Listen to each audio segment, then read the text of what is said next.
Quando a consciência se liberta de sua identificação com as formas física e mental, torna-se o que podemos chamar de consciência pura ou iluminada, ou presença. Isso já aconteceu com alguns indivíduos e parece que está destinado a acontecer em breve, em cada escala muito maior. Embora não haja garantia absoluta que vá acontecer, muitos seres humanos ainda estão identificados com a mente e são governados por ela.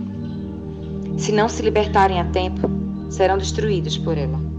Vão se ver envolvidos em confusões cada vez maiores, conflitos, violência, doenças, desespero, loucura. A mente se transformou em um navio que naufraga. Se você não pular, vai naufragar com ele. A mente egóica coletiva é a entidade mais perigosamente insana e destruidora que jamais habitou nosso planeta. O que você acha que acontecerá ao planeta se a consciência humana não se modificar? Para a maioria dos seres humanos, a única maneira de descansar a mente é ocasionalmente reverter a um nível de consciência abaixo do pensamento. As pessoas fazem isso todas as noites, durante o sono. Mas até certo ponto, isso também acontece através do sexo, da bebida e de outras drogas que suprimem a atividade excessiva da mente. Se não fosse pela bebida, por tranquilizantes e antidepressivos, bem como pelas drogas ilegais, todas consumidas em grande quantidade, a insanidade das mentes humanas seria até mais óbvia do que já é. Acredito que, impedida de usar drogas, uma grande parte da população se transformaria num perigo para ela mesma e para os outros. Essas drogas mantêm as pessoas paralisadas dentro da disfunção. Sua ampla utilização apenas retarda a ruptura das velhas estruturas mentais e o aparecimento de uma consciência superior. Enquanto os usuários individuais puderem obter algum alívio da tortura diária a eles infligida por suas próprias mentes, estarão sendo impedidos de gerar uma presença consciente o bastante para se elevarem sobre o pensamento e assim encontrarem a verdadeira libertação.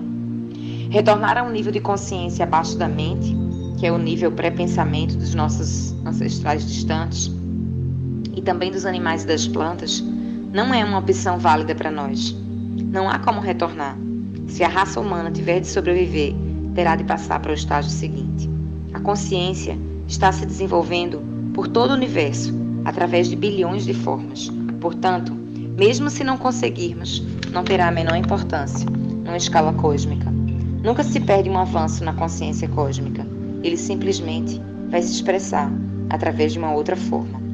Mas o simples fato de eu estar falando aqui e de você estar me ouvindo ou lendo é um sinal claro que uma nova consciência está ganhando espaço no planeta. Não há nada de pessoal nisso. Não estou ensinando nada a você. Você está consciente e está prestando atenção. Há um ditado oriental que diz: o mestre e o ensinamento juntos criam o ensino. Em qualquer caso, as palavras em si não são importantes. Elas não são a verdade. Elas só apontam para ela. Falo no momento de presença. E enquanto falo, você pode querer se juntar a mim nesse estado. Embora cada palavra que eu empregue tenha uma história, e é claro, venha do passado, assim como todas as línguas, as palavras deste momento são condutoras de uma alta frequência de energia de presença, bem diferente do significado que elas transmitem como simples palavras. O silêncio é um condutor até mais potente de presença. Portanto, quando você lê essas palavras, ou me ouvir dizê-las, perceba o silêncio. Entre e sob elas. Perceba os espaços. Ouvir o silêncio, onde quer que você esteja, é um caminho fácil e direto de tornar-se presente. Mesmo quando há barulho, há sempre um pouco de silêncio, sob e entre os sons. Ouvir o silêncio cria imediatamente uma serenidade dentro de nós. Só a serenidade dentro de nós percebe o silêncio lá fora. E o que é serenidade, então? Se não a presença, a consciência livre das formas de pensamento. Eis aqui a realização exata do que venho falando. Cristo, a realidade de sua presença divina. Não se apegue a uma única palavra. Você pode substituir Cristo por presença, se achar mais significativo. Cristo é a essência de Deus dentro de nós, ou o nosso eu interior, como às vezes é chamado.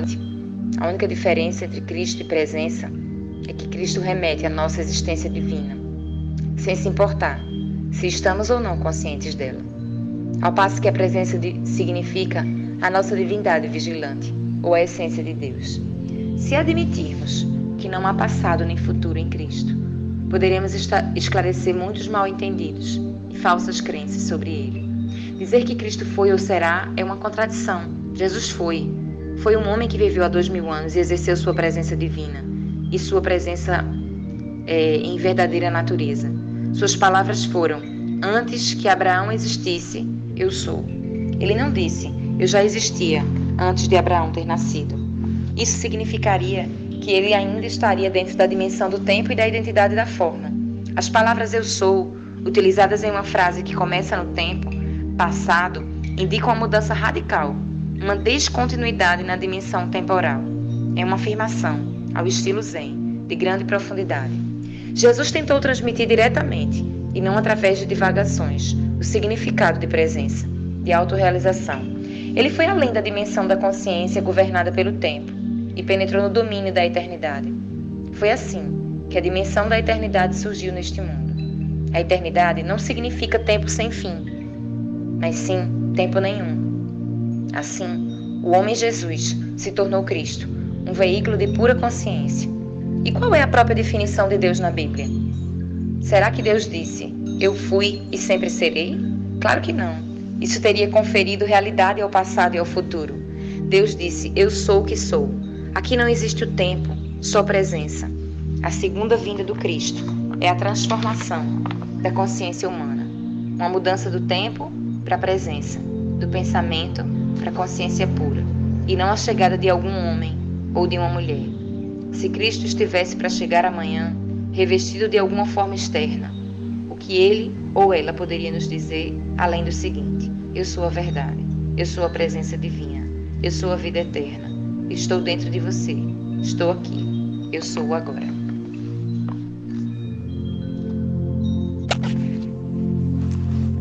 Nunca personalize Cristo. Não dê uma forma de identidade a Cristo. Avatares, mães divinas, mestres iluminados, os pouquíssimos que realmente são, não tem nada de especial como pessoas. Como não tem de sustentar o ego, defendê-lo ou alimentá-lo, são mais simples do que as pessoas comuns. Qualquer pessoa com um ego forte os olharia como insignificantes, ou mais provavelmente nem os veria. Se você for atraído para um professor iluminado, é porque já existe presença bastante em você para reconhecer a presença no outro. Houve muitas pessoas que não reconheceram Jesus ou Buda, assim como há, e sempre haverá pessoas que são levadas a falsos profetas. Egos são atraídos por grandes egos. A escuridão não consegue reconhecer a luz. Portanto, não acredite que a luz está fora de você, ou que ela só pode vir através de uma forma específica. Se só o seu mestre foi a encarnação de Deus, quem é você então? Qualquer espécie de exclusividade é uma identificação com a forma, e a identificação com a forma significa o ego. Não importa o quanto ele esteja bem disfarçado, utilize a presença do mestre para ver um reflexo de sua própria identidade, por trás do nome e da forma, e para se tornar mais intensamente presente. Em pouco tempo, você verá que não existe nenhum meu ou seu na presença. A presença é única. O trabalho em grupo também pode ser de grande utilidade para intensificar a luz de nossa presença. Um grupo de pessoas atingindo juntas um estado de presença gera um campo de energia de grande intensidade. Isso não só aumenta o estado de presença de cada membro do grupo, mas também ajuda a libertar a consciência coletiva humana do seu estado normal de dominação da mente. Essa prática vai tornar o estado de presença cada vez mais acessível às pessoas. Entretanto, a menos que um membro do grupo já esteja firme, estabelecido na presença e consiga sustentar a frequência de energia desse estado, a mente pode facilmente voltar a dominar e sabotar os esforços do grupo. Embora o trabalho em grupo seja valioso, ele não é o bastante, e você não deve depender dele, nem de um professor ou de um mestre, exceto durante o período de transição, quando você está aprendendo o significado e a prática da presença.